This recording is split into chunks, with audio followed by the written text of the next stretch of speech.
What is the one thing that we need to remember when we come up against opposition? You know, I come up against it all the time. Somebody is stealing our ideas. Somebody is using our marketing copy in order to grow their business. We send out cease and desist all the time. I also come up against, you know, as I hire really smart people, they have ideas that differ from my ideas. They think we need to go a direction that I don't think we need to go. On and on and on. Gone are the days when everybody would just do what you say. In fact, the bigger your organization gets and the more powerful your organization gets, the more you're just doing what other people want. Feels like they're the boss, not me, and there's all sorts of opposition. That's just a part of leadership. But there's one thing that we always need to remember going into these conversations that really open things up. They calm down tensions. They really help us get to the bottom line on how we can move our company and our objectives forward. It's just one perspective that we need to make when we're sitting down with somebody who might disagree with us or want us to go in a different direction.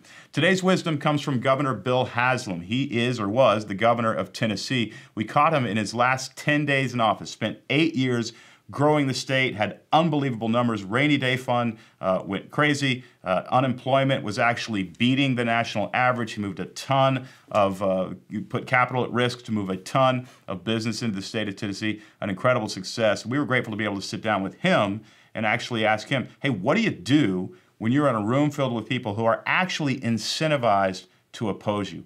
What perspective do you take into those conversations? Here is wisdom from Governor Bill Haslam. How do you unify a group of people who not only disagree, but are incentivized to disagree? How do you put those people in a room and say, we're just going to have to make some progress on this? Yeah, that's a really good question because we're kind of seeing that writ large with the country right now. A little bit, yeah. And so I think this, and it depends. Are those folks that you have, you know, you're the boss?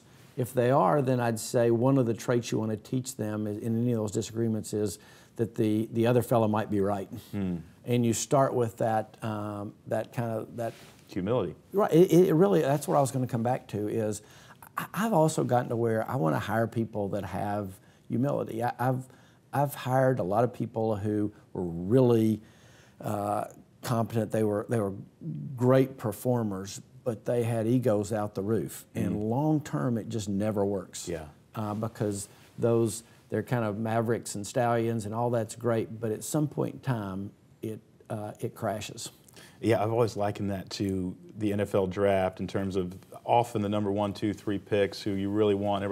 They often don't work out. It's that second round draft pick quarterback who was too short that somehow, and I'm always looking for that guy. Yeah, I think you're right. And of course, when you find the formula for finding that guy, let me know. No, there's no formula for that. There's not, but I do think it is about finding those folks with, you know, their heart's in the right place, that realize the story's not about them, but do realize that there's a product to deliver. There's a mission that we're about that's a good mission. Yeah. Well, based on that wisdom, here's today's simple tip, and it's this: be able to articulate and repeat the other person's point of view. Even if you don't agree with it, be able to say to the person, it sounds like what you're saying is this would be too big of a financial risk if we did this, if we hired this person, or if we went this direction. It sounds like you're saying that, and that concerns you. Just letting the other person know that you understand their perspective really spirals down their tension and their defensiveness, so you can actually get to the bottom line of the conversation and how we can move our objectives forward. It doesn't mean you have to agree with them, but being able to articulate the other person's opposing position and say it to them and say, hey, I want to make sure I understand your position correctly, will spiral down that tension, and you'll be able to get more done. So today's tip: listen carefully and be able to articulate the opposition's perspective. It's going to make things go a lot better in your organization and in your negotiations.